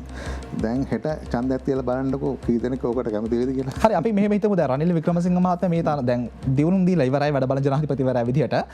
මේක රනිල් වික්‍රමසිංහ මහත්මයා මේ තනතුරට සුදුසු නැත්නම් ඔබතුමා මොකක්ද යෝජනා කරන පිළියම? දැන් මොකක්ද අපි කරන්න ඕනේ මේ වෙලාවේ? අපි කරන්න ඕනේ මේ රටේ අරගලකාරෝ කියන විදියට අපි 7 member council එකක් දාන්න ඕන පාර්ලිමේන්තුව ඇතුලේ මහජන සභාවක්. ඒ මහජන සභාව බලන්න ඕන මේ රටේ කෙරෙන්න ඕන ප්‍රමුඛත්ව ක්‍රියාවලිය මොකක්ද කියලා. මේ මොහොතේ අපි හයිවේ හදන්න ඕනද? මේ මොහොතේ අපි හෙලිකොප්ටර් ගේන්න ඕනද? එහෙම නැත්නම් මේ මොහොතේ අපි කරන්න ඕනේ අර මම කලින් කිව්වා වගේ ඩීසල් ටික, පෙට්‍රල් ටික, බෙහෙත් ටික, ආහාර සඳහා අපේ මූලික මුදල් වැය කරන එක නෙමෙයිද? ඒ වගේ ටෙන්ඩර් කරන ඒවා සහ පර්චේසින් කරන ඒවා, ප්‍රොකියුමන්ට් කරන ඒවා ඔක්කොම යන්න ඕනේ ඒ බෝඩ් එක හරහා. ඒ මණ්ඩලය හරහා. එතකොට විද්වත් මණ්ඩලයේ තමයි පාර්ලිමේන්තුව සම්පූර්ණයෙන්ම පරිපාලනය කටයුතු කරන්නේ. එතකොට මේ විද්වත් මණ්ඩලය පත් කර ගැනීම සිද්ධ වෙන්නේ කොහොමද? විද්වත් මණ්ඩලය පත් කරන්න පුළුවන් මහජන කැමැත්තෙන්. මේක තවත් වියත්මකක් නෙමෙයිද? තවත් වියත්මකක් විය යුතු නෑ. වියතුන් ගන්න ඕන අර වියත්මකේ කට්ටිය ඇවිල්ලා ඒගොල්ලෝ බුද්ධිමත් තමයි. ඒගොල්ලොත් බලාපොරොත්තු වුණා මේක සිස්ටම් එක චේන්ජ් වෙයි කියලා. නමුත් ඒක එහෙම වුණේ නෑ. නමුත් වියත්මකෙන් දේශපාලනට ආපු කට්ටිය හම්බ කරගත්තා. ඒ කට්ටියගේ වියත් බව තිබුණට ඒගොල්ලන්ගේ අවංක බව තිබුණේ නෑ. ඉතින් මෙදා පාර අපි ගද්දී වැරදි නිවැරදි කරගෙන තමයි වියතුන් තෝරන්න ඕනේ. වියත්කම් විතරක් මදි. ප්‍රමාණාත්මක දැනුම විතරක් මදි. ඒගොල්ලෝ අවංක වෙන්න ඕන. ඒගොල්ලන්ට කෝට් කේස් තියෙන්න බෑ. ඒගොල්ලන්ගේ පසු යට ගියව හොයන්න ඕන. අන්න ඒ වගේ බලලා නෝරදින සුළු කෙනෙක් තමයි යන්න ඕනේ. 80%ක හරියමක් ගියොත් ඇතිනේ සාමාන්‍යයෙන්. අන්න ඒ මම කියන 7 member council එකක් පාර්ලිමේන්තුවට උඩින් තියෙන්න ඕන. ඒගොල්ලෝ තමයි තීරණය කරන්න ඕනේ මේ ටෙන්ඩර් එක උනත් කාටද රිපෝට් කරන්නේ. නැත්නම් ඒවා වහලා කොලේ වහලා දැන් ගෑස් සම්බන්ධයෙන් පස්සෙත් තිබ්බනේ රුපියල් 98ට ගන්න පුළුවන් එක 100 ගන්න ගත්තයි කියලා. ඔය ප්‍රශ්නේ නැහැ එතකොට. එහෙම දාගත්තොත් මේ දැන් අලුතෙන් පත් වෙච්ච රනිල් වික්‍රමසිංහ මහත්තයාට දැන් හෙට අනිද්දා පත් වෙයි කියලා හිතන මේ අගමැතිවරයාට මේ රටේ මිනිසුන්ටත් යහපතක් සිදු වෙනවා. කරප්ෂන් මූලික ප්‍රශ්නේ මෙතනට එන්න. එතකොට ඔබතුමා මේ කියන රාමුව ඇතුළේ අපිට පුද්ගලයෙක් පත් කරගන්න පුළුවන් නම් වඩා හොඳයි. කිසි ප්‍රශ්නයක් නැහැ. වඩා හොඳයි. නමුත් අපි දැන් බෞද්ධ ධර්මයේ ගත්තත් පන්සිල් සුරකීම බෞද්ධාගමට අනුව කරන්න ඕනෑ වුණත් පන්සිල් සුරකින මිනිස්සු හරි අඩුවිනේ. දසරාජ ධර්ම කියලා දෙයක් තියෙනවා වුණත් දසරාජ ධර්මයන්ට අනුව රට පාලනය කරන පාලකේ හරි අඩුවිනේ. ඔබතුමන්ලගේ කිතුණු දහම ඇතුළත් යම්කිසි කාරණා ඇති. මේවා පිළිපැද්දොත් හොඳයි. නමුත් පිළිපදින මිනිස්සු අඩුවිනේ. එහෙම ඒ තර්කයේ උඩ ගද්දී ඔබතුමා ඔය කියන විදිහට විශ්වාසය දිනාගත්තු, කරප්ෂන් සිද්ධි නැති, කෝඩ් කේස් නැති එහෙම පුද්ගලෙක්ව අපිට ප්‍රායෝගිකව හොයාගන්න පුළුවන් වෙයිද? දේශපාලනයෙන් තොර සිවිල් සමාජය එහෙම කට්ටිය ඉන්නවා රටට ආදරය කරන. 225 ඇතුළෙන් කොහොමත්ම බෑ. 225 ඇතුළෙන් මං හිතන්නේ නැහැ මිනිස්සු දැන් විශ්වාසය බිඳලා තියෙන්නේ. 225 ඇතුළත් නරක හොඳ මිනිස්සු නැත්තේ නැහැ. බොහොම සීමිත කට්ටියක්. ඉතින් ඒගොල්ලන්ට එන්න අවස්ථාවක් හම්බෙන්නේ නැහනේ. දැන් ගත්තම දැන් ඡන්දය තිබ්බත් පාර්ලිමේන්තුව ඇතුලේ රනිල් වික්‍රමසිංහ මහත්තයා දිනනවා. මොකද පොහොට්ටුවේ බලය වැඩි. නමුත් එතන මහජන නියෝජනයක් දැන් නැහැ. 2019 තිබුණාට දැන් නැහැ. ඉතින් ඒ වගේ මේ අපිට එළියෙන් මේකට කට්ටිය හොයාගන්න පුළුවන් පාර්ලිමේන්තුව ඇතුලෙන් හොඳ කෙනෙක් හිටියත් එන්න දෙන්නේ නැහනේ. දැන් රටේ බුද්ධිමතුන් ලක්ෂ 6ක් පිට ගියයි. ඒගොල්ලන්ට එන්න දෙන්නේ නැහැ. දැන් නොමිනේෂන් ගන්න. දැන් මම ආචාර්ය උපාධියක් තියෙනවා. මට උපාධි කීපයකුත් තියෙනවා. මම නොමිනේෂන් නිල්ලුවොත් දැන් වවුනියාවේ නොමිනේෂන් දීලා තියෙනවා මේ හරක් මස් මේ මරණ කෙනෙකුට. දැන් තව පැත්තක තියෙනවා වඩේ වෙලෙන්දෙකුට. ඉතින් මම ආචාර්ය කෙනෙක්. හැබැයි මට නොමිනේෂන් දුන්නත් මමයි ඔය වඩේ වෙලෙන්දා ඉල්ලුවොත් සමහරට වඩේ වෙලෙන්දා දිනනවා. මිනිසුත් දැනුමක් නැහැනේ. ඕකනේ ඇත්ත කතාව. මිනිස්සු හරි බුද්ධිමත් කියලා කිව්වට ඒක නෙමෙයි යථාර්ථය. ඒ කියන්නේ දේශපාලන වාසිකණ්ඩ. යථාර්ථය නම් ඒක එසේ නෙවෙයි. අපි ගොඩක් පිටිපස්සෙන් ඉන්න අපේ සිතීමේ කලාව, අපේ අවබෝධය, අපේ දැනුම අපි ඉතින් ඒ කියන්නේ තාම ටකරන්මට හාල් කිලෝ 5ට හරි බෝතලයකට මිනිස්සු යන්නේ. ඒ දේශපාලකයන්ත් ඒක වගේ තත්ත්වයක් තියාගන්න අවශ්‍යලා තියෙන්නේ. ඔය තත්ත්වය හරි අමාරු තත්ත්වයක්. අපි මේ දක්වා කතා කරා ඔබතුමා තර්කයක් ගෙනාවා මාස 6කින් අපි මැතිවරණයකට යන්නට ඕනේ කියලා. මම ඊට පස්සේ සාකච්ඡාව කොටස් දෙකකට කඩාගත්තා. මාස 6කට කලින් අපි කොහොමද සූදානම් වෙන්නට ඕනේ කියන කාරණේ පිළිබඳව. දැන් මේ කියන කාරණා ටික පැහැදිලි. දැන් අපි හිතමු මාස 6කින් ඡන්දයක් එනවා කියලා. මාස 6කින් ඡන්දයක් එනවා. ඔන්න ජනතාවට කතරයක් ගන්න අවස්ථාවක් එනවා. කොහොමද රට වෙනස් වෙන්න ඕනේ? විශේෂයෙන්ම නොමිනේෂන් දෙද්දී ඒක මම කිව්වත් ඒක කරෙන්නේ නැහැ. නොමිනේෂන් දෙද්දී මේ වඩා පිළිගත හැකි. ඔය මං කිව්වාගේ චෝදනා තියෙන කට්ටියට හොරකම් කරලා තියෙනවා කියලා චෝදනා හරි තිබුණා නම් ඇති. ඒ කට්ටියට මිනිමරුවන්ට පස් කපන කට්ටියට කසිප්කාරයන්ට නොමිනේෂන් දෙන්න හොඳ නැහැ. හැබැයි දෙනවා. හැබැයි ඕක දෙනවා. දැන් මම ගියා එංගලන්තේ ප්‍රාදේශීය සභා මට්ටමේ ඉන්නේ මහාචාර්යවරු. ඒගොල්ලෝ පැය 12ක් වැඩ කරනවා දවසකට. වැඩ කරන්නේ මොකද ඊළඟ මාසයේ මොන වගේ ප්‍රශ්නයිද රටේ? මැසි මදුරු ප්‍රශ්නයිද, කානුවල ප්‍රශ්නයිද, ආහාර ප්‍රශ්නයිද කියලා ඒවට ඒගොල්ලෝ පිළියම් යොදනවා එන්නේ ඉස්සෙල්ලා. අපි මේ ඇවිල්ලා කරලා ඔක්කොම වෙලා ඉවරත් තාමත් පිළියමක් නැහැ.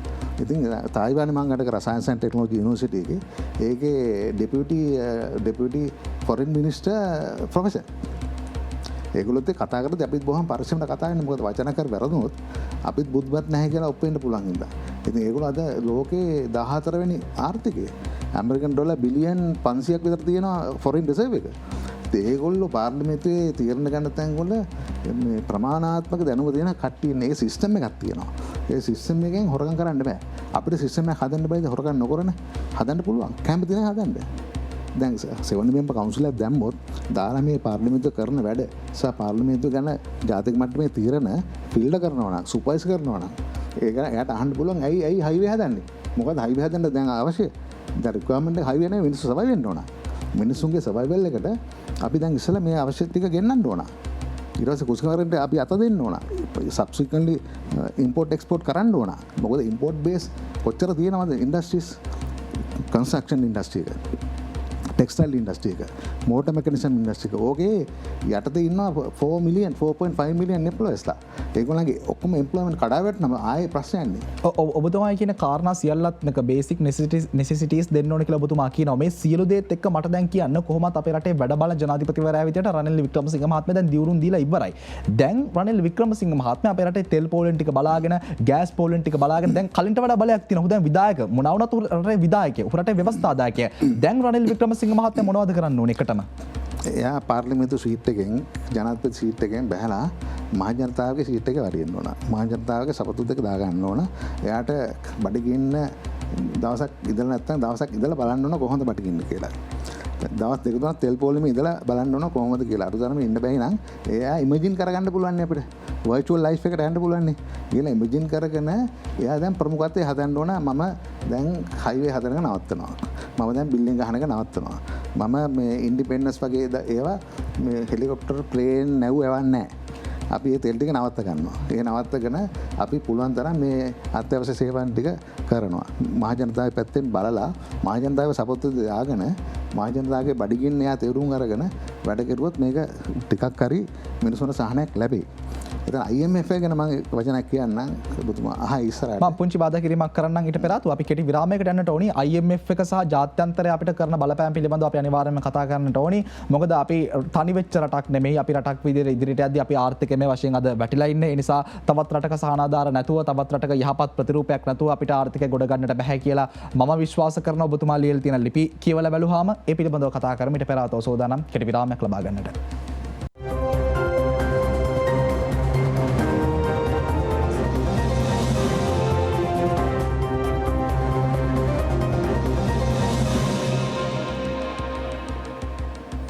ඔබ නැවතත් ටෝක් 24 සජීවී වැඩසටහන සමගින් අපි විරාමයට ගියේ. අපි කලින් විරාමයට යද්දී අපේ රටේ වැඩ බලන ජනාධිපති කෙනෙක් හිටියේ නෑ රනිල් වික්‍රමසිංහ මහත්මයා. අපි දෙවනි විරාමයට යද්දී ඔහු වැඩ බලන ජනාධිපති විරයට දුරේ දියුරුම් දුන්නා. ඒකයි ටෝක් 24 වැඩසටහන ආරම්භයේදී මම සඳහන් කරේ දේශපාලනික වශයෙන් පෙරලීම් සිද්ධ වෙන්නට පුළුවන්, අලුත් පුවත් වාර්තා වන්නට පුළුවන් මේ වැඩසටහන කරන අතරතුරේදීත් කියලා. කොහොම නමුත් දැන් රනිල් වික්‍රමසිංහ මහත්මයා ඔහුගේ දුරේ දියුරුම් දීලා ඉවරයි, ප්‍රතිඥා ලබා දීලා ඉවරයි. දැන් අපි කතා කරන්නට ඕනි මෙතනින් එහාට අපේ රටේ හැදෙන්නට ඕනි කොහොමද කියන කාරණා පිළිබඳව.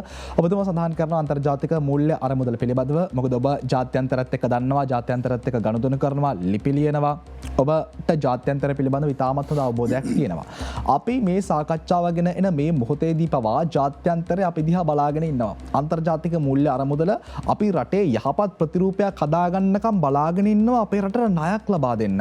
තවත් රටවල් අපි දිහා බලාගෙන ඉන්නවා. විශේෂයෙන්ම විදේශීය රටවල බ්‍රේකින් නිවුස් විදියට අපේ රටේ ප්‍රවෘත්ති වාර්තා කරනවා. මේ වගේ කාල සීමාවක් ඇතුලේ අපි කොහොමද ජාත්‍යන්තර ඉදිරියේ යහපත් ප්‍රතිරූපයක් ගොඩනගා ගන්න ඕනේ? සායක කොයිතරම් වැදගත්ද? ඇත්ත වශයෙන්ම එක්සත් ජාතීන්ගේ සංවිධානයේ එක තැනක තියෙනවා when there's a political instability and violation of human rights. එතකොට පිටරට හමුදාකටවත් මේකට මැදිහත් වෙන්න පුළුවන්. දැන් අපිට අවශ්‍යයි political imbalance නෙමෙයි, political balance එකක්, political stability එකක්. දැන් ජනාධිපතිවරයා මේ මොහොතේ කළ යුතු ප්‍රධාන දේ තමයි පොලිටිකලි මේක බැලන්ස් කරන්න ඕන.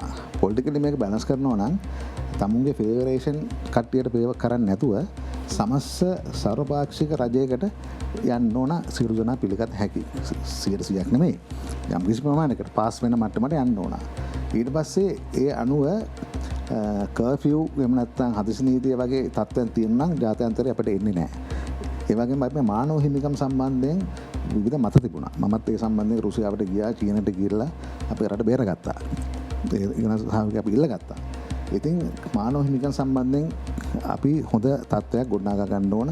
ඒ වගේම විනිවිද පෙනෙන බවක්, ට්‍රාන්ස්පරන්සි එකක් අපි ගොඩනගා ගන්න ඕන. ඒ වගේම කරප්ෂන් ෆ්‍රී. දැන් මේ ප්‍රශ්න තියෙන කරප්ෂන් නේ. බිලියන් ගණන් හොරගම් කරලා අරන් ගියකනේ පස්සේ තියෙන්නේ. කරප්ෂන් ෆ්‍රී වෙන්න ඕන. මේ මෙතුමා ජාත්‍යන්තරයේ විශ්වාසය දිනාගන්න ඉස්සලා කරන්න ඕනේ ගේ ඇතුලේ විශ්වාසය දිනාගන්න. පාර්ලිමේන්තුවේ ඇතුලේ විශ්වාසය දිනාගන්න. මේ රටේ විශ්වාසය දිනාගන්න. ඒක දිනාගත්තම ජාත්‍යන්තර විශ්වාසය අනිවාර්යයෙන්ම එනවා. ඉතින් IMF එකෙන් අපිට ආධාර ලබා ගන්න ඒගොල්ලන්ට විශ්වාසයක් අපි තුල ගොඩනගෙන්න ඕන. විශ්වාසය ගොඩනගුණ නැත්නම් අපිට නෑත් දෙන්නේ නැහැ. තාත්තගෙන් පුතාට බාප්පගෙන් පුතාට දෙනවා වගේ. ඒ නිසා මූලිකම අවශ්‍යතාවය වෙන්නේ පොලිටිකල් බැලන්ස් එකක්, පොලිටිකල් ස්ටැබිලිටි එකක්, කරප්ෂන් ෆ්‍රී එකක්, එතන ගම් ට්‍රාන්ස්පරන්ට් එකක්. මේ සියලු දේ විනිවිද වෙන්න භාවයක් ඇතුළට සහ පිටට සහ ජාත්‍යන්තරයට තියෙන්න ඕන. එහෙම තිබුණොත් ඒගොල්ලන් ඉදිරිපත් කරන ප්‍රොපෝසල් එක හැම එකටම අපිට එකක වෙන්න බෑ. ඒගොල්ලෝ දැන් සාමාන්‍යයෙන් අපි ගත්තොත් හැම කෙනාටම ටැක්ස් ගහන්න. දැන් මධ්‍ය ආදායම් ලබන කට්ටියටත් ඒ යම්කිසි ප්‍රමාණයකට ටැක්ස් ගහන්න. ඒවා නිගොෂিয়েට් කරන්න ඕන. මොකද මිනිස්සුන්ට අමාරුයි. අපි හැම වෙලෙම කටයුතු කරන්න ඕන ට්‍රාන්ස්පරන්සි සහ ෆැක්ට්ස් ඇන්ඩ් ෆිගර්ස්. එතකොට දැන් ඇමරිකාවට මම බැලලා තියෙනවා. ඇමරිකාට මං කිව්වා why America is pressing this tiny island so much කියලා. මම ඇමරිකාවට ගියා වීසා එකක් ගන්න. මට කිව්වා අපි දන්නවා ඔයගොල්ලෝ ඇමරිකාවට විරුද්ධව ලිව්වා, නමුත් ඔයාලට අවුරුදු 5කට දෙනවා.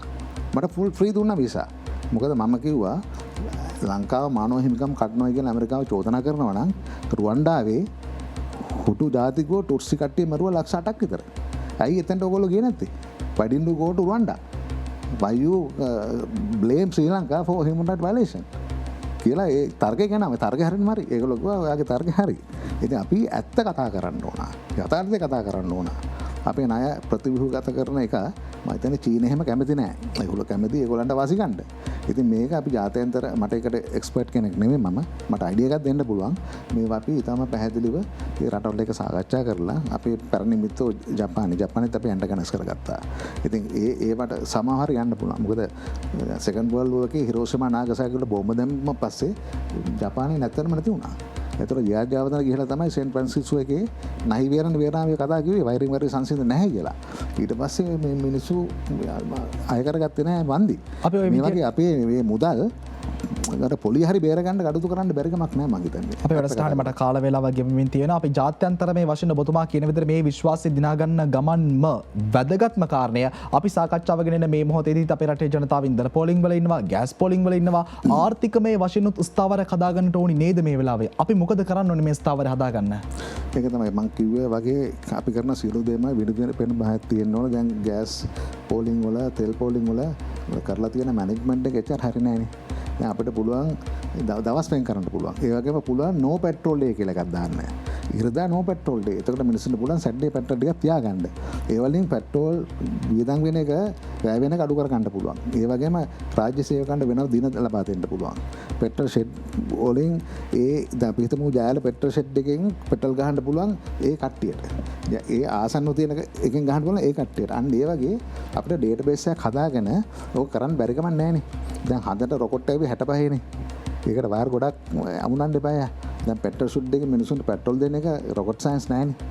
ඉතින් මේකට යම්කිසි කණ්ඩායමක් දාලා මේකට කොමිටි එකක් දාලා කොමිටි කීපයක් දාලා ඒක හරියට කරන්න ඕන. දැන් උතන පාතාලේ කට්ටියත් ඇවිල්ලා පොලිම කඩාගෙන තෙල් ගන්නවා කියලා චෝදනා තියෙනවානේ. එතකොට ජෙනරාල් තුමා අපිට දැන් ඔය කියන දේවල් එක්ක වර්තමානයේ රටේ ස්ථාපිත වෙලා තියෙන ප්‍රශ්නයකට ටික අපි විසඳගත්තා කියලා කියමු. ඉන්ධන පෝලිං ටිකත් අපි අඩු කරා, ගෑස් පෝලිං ටිකත් අපි අඩු කරා. හැබැයි එතනින් එහාට ගිහිල්ලා අපි දෙපයින් හිට ගන්න ආර්ථිකය මීට වඩා ශක්තිමත් රාමුවක් අපිට තියෙන්නට ඕනේ නේද? දැන් උදාහරණයක් විදිහට මම කිව්වොත් මෛත්‍රීපාල සිරිසේන මහත්මයා අපේ රටේ ජනාධිපති බවට පත් වෙද්දී ඔහු කියනවා කෘෂි කර්මාන්තයේ මුල් කරගත්තු ආර්ථික රටාවක් තමයි අපිට හරියන්නේ කියලා. ඉනරතුරු ගෝඨාභය රාජපක්ෂ මහත්මයා දුරට එද්දී ඔහු කියනවා නෑ කෘෂි කර්මාන්තය නෙමෙයි අපි මුල් තැන දෙන්න ඕනේ සංචාරක කර්මාන්තයට කියලා. මේ විදිහට ආණ්ඩුවෙන් ආණ්ඩුවට ආර්ථික ක්‍රමයක් වෙනස් වෙන්න පුළුවන්ද? එහෙම කිසිත් වෙනස් වෙන්න බෑ. දැන් එංගලන්තයේ රෝඩ් මැප් එකක් හදනවා 2050ට. 2050 ජනගහනය කීයද?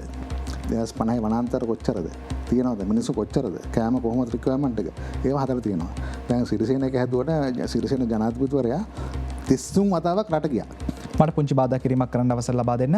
අපිට තවත් විශේෂ ප්‍රවෘත්තියක් ලැබෙමින් තිබෙනවා. අපේ විශේෂ ප්‍රවෘත්තිය වෙත යොමු වෙලා නැවතත් ටොක් 24 වැඩසටහන සමගින් සම්බන්ධ වෙමු. ඔබ නැවතත් ටොක් 24 සජීවී වැඩසටහන සමගින් ඔන්න රනිල් වික්‍රමසිංහ මහත්මයා දැන් නිල වශයෙන් දියුණු ලබා දීම සිදු කරන අපි කතා කරමින් ඉන්නේ අපේ රටේ ආර්ථිකය දැන් කොහොමද හදන්න ඕනි කියන ක්‍රමය පිළිබඳව. මෙන්න රනිල් වික්‍රමසිංහ මහතාට දැන් විධායක බලතල තියෙනවා. විධායක ජනාධිපති ධුරයේ ඔහු ඉන්නේ. මම සඳහන් කරේ මෛත්‍රීපාල සිරිසේන මහත්මයා ඉදිරියේ ඔහු එක ආර්ථික රටාවක් ඉදිරිපත් කරනවා. ගෝඨාභය රාජපක්ෂ මහත්මයා තව ආර්ථික රටාවක් ඉදිරිපත් කරනවා. දැන් රනිල් වික්‍රමසිංහ මහත්මයා විධායක බලතල පාවිච්චි කරලා තව ආර්ථික රටාවක් අරන් එන්න ඕනේද? එහෙමත් නැත්නම් ස්ථාවර ආර්ථික සැලැස්මක් හදන්න ඕනේද? මොනවා කරුවත් තමුගේ හෘද සාක්ෂියට කතා කරලා හෘද සාක්ෂිය කියන විදිහට අවංකව කරන්න ඕන. නැත්නම් තමුගේ ඥාති මිත්‍රාදීන් යාළුවෝ ටික දාගෙන පුද්ගලික වාසිය ගන්න යනවට වඩා සෙල්ෆ් ඉන්ට්‍රස්ට් එකට වැඩිය ඕගනයිසේෂන් ඉන්ට්‍රස්ට් එකක් වෙන්න ඕන රට ගැන. එතකොට මම අපි කතා කරේ හිටියේ මෛත්‍රීපාල සිරිසේනගේ ආර්ථික දැක්ම සමග. මෛත්‍රීපාල සිරිසේන මහත්මයා හොඳ ආර්ථික සැලැස්මක් ඉදිරිපත් කරාද අපේ රටට? කොහොම හරි ඒ ඉන්න කාලේ 33 වතාව රට ගියා. 33 වතාව රට ගියා. 33 වතාවක් රට ගියේ යාළු මිත්‍ර ඥාතීන් අරගෙන ඒ 33 වතාවක් ගියන 733ක වැඩක් ලංකාවට කෙරුවද කියලා මම අහනවා ඕපන්ලි. මාත් එක්ක ඕනනම් එන්න පුළුවන් සාකච්ඡාවකට මෙන්න මේ වගේ ආර්දනා කරනවා එන්නයි කියලා ඒ කාලේ කරපු වැඩ සම්බන්ධයෙන් මට කියන්න පුළුවන්. මොකද්ද දැක්ම? අවංක නෑනේ. බොරුවනේ. ඉතින් පහුගිය රටේ පිටවිගිය ජනාධිපතිවරයාත් හිතට එකඟව අවංකව වැඩේ කෙරුවේ නෑනේ. පොරොන්දු වුණාට. ඉතින් මෙතුමටත් ඒ ගිය පාරේ යන්න පුළුවන් වෙයි අවංක වැඩේ නොකරුවොත්. ඒතර ජනරාල්තුමා දැන් අවංක වුණත් මේ වෙලාවේ ඔබතුමා ආර්ථිකය පිළිබඳව අධ්‍යයනය කරලා තියෙන පුද්ගලයෙක් විදිහට මට කියන්න අපි ආර්ථික සැලැස්ම මේ වෙද්දි කොහොමද හදන්න ඕනි? මේ රනිල් වික්‍රමසිංහ මහත්මයා දැන් ඇවිල්ලා අපේ සංචාරකයෝ ටික අපි ගෙන්න ගන්න ඕනේ, ආයෝජනය වැඩි කර ගන්න ඕනේ, ආයෝජකයෝ ටික ගෙන්න ගන්න ඕනේ කියලා සංචාරක කර්මාන්තය හදන්න ඕනේද? එමත් නැත්නම් ඒක අමතක කළා කෘෂි කර්මාන්තය යන්න ඕනේද? එමත් නැත්නම් මේ ඔක්කොම එකතු කරලා මිශ්‍ර ආර්ථික රටාවක් හදන්න ඕනේද? මොකක්ද ඔහුගේ සැලැස්ම වෙන්න ඕනේ? අපි කෙටියෙන් කතා කරමු. රමුදු හැම එකම ඉන්ටග්‍රේටඩ් සිස්ටම් එකක් වෙන්න ඕනේ. අපිට තෙල් ටික මං කිව්ව එක ප්‍රමුඛත්වයේ ඩීසල් කියලා ඒ තියෙනවා තමයි ලයිට් තියෙන්නේ. ඒ තියෙනවා තමයි වාහන දුවන්න පුළුවන් වෙන්නේ. එහෙම නැත්නම් තමයි ටූරිසම් ලංකාවට ගේන්න පුළුවන් වෙන්නේ. ඒතර මේ කෘෂි කර්මාන්තයේ ප්‍රමුඛත්වය දෙන්න එපාය. කෘෂි කර්මාන්තය කරගෙන යන්න ඩීසල් ටික තියෙන්න එපාය. ඒතර සංචාර කර්මාන්තය අවශ්‍යයි. කෘෂි කර්මාන්තය අවශ්‍යයි. මේ රටේ ෆැක්ටරිස් දුවන්න ඕන. මේ රටේ ඉම්පෝට් ටික කරන්න ඕන.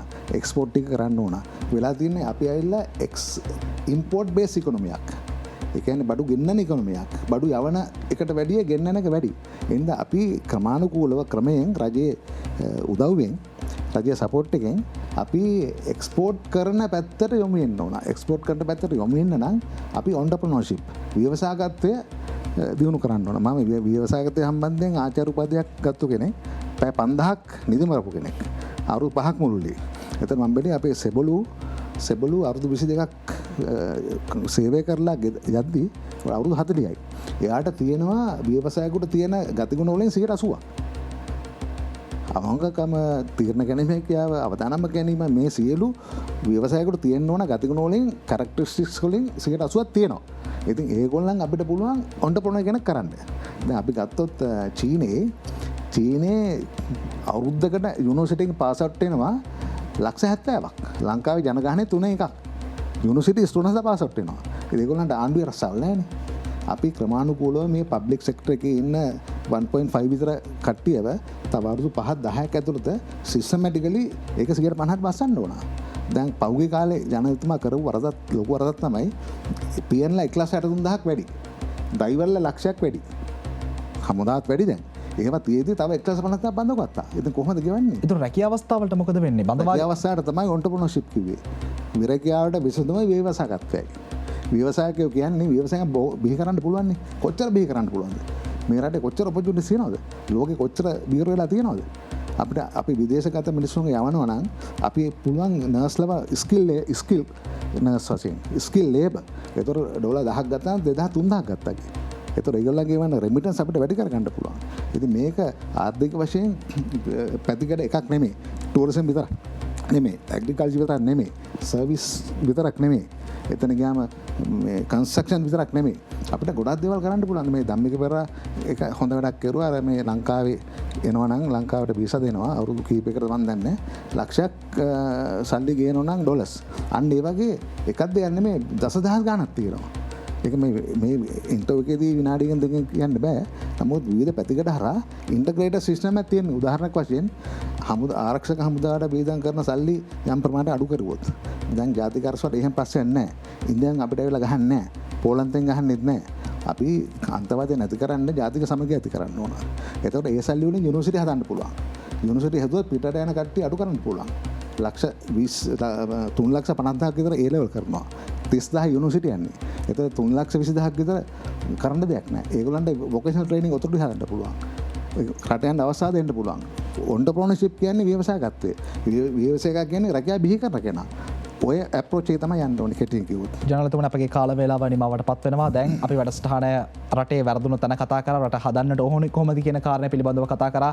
ජාත්‍යන්තරත් එක්ක අපි කොහොමද ගනුදෙනු කරන්නට ඕනේ කියන කාරණය පිළිබඳව කතා කරා. මට අවසාන වශයෙන් කෙටියෙන් සඳහන් කරන්න ඔබතුමා සුදුසුකම් ගොඩක් තියෙන පුද්ගලෙක් කියලා වැඩසටහන ඇතුළේම ඔබතුමා පෙන්නවා. අවස්ථාවක් ආවොත් නොමිනේෂන් එකක් අරගෙන පාර්ලිමේන්තුවට ගිහලා රට හදන්න සූදානම්ද?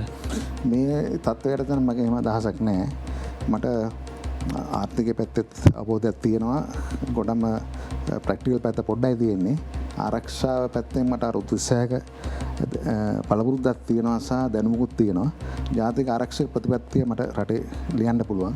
ඒ අනුව යහපත් වාතාවරණයක් තුළ මට නිදහස දීලා මගෙන් වැඩක් ගන්න ඉදිරිපත් වෙනවා නම් මම කැමතියි මගේ සේවය රට වෙනුවෙන් දෙන්න. මම එහෙම දීපු කෙනෙක්. බොහොම ස්තුතියි ඔබතුමාට. බොහොම ස්තුතියි ඔබතුමාට. අද ශ්‍රී ලංකාවේ දේශපාලන තරමක් සුවිශේෂී දවසක්, තරමක් පෙරලියක් සිදු වූ දවසක්. එහෙම පෙරලියක් සිද්ධ වෙච්ච දවසක අපේ රටේ මේ පෙරලිය මත හිඳගෙන ඉදිරි සැලැස්ම කොහොමද වෙන්නට ඕනි කියන කාරණය පිළිබඳව අපි කතා කරේ. තවත් මේ වැලිම කාලීන සහ කාලෝචිත ටොක් 24 වැඩසටහනකින් අපට නැවත හම්බ වෙමු. සමුගන්නා මොහොතේදී ප්‍රාර්ථනා කරන්නේ වෙනස් වීම එක්ක අපේ රට යහපත් වේවා, අපේ රට සුබ වේවා.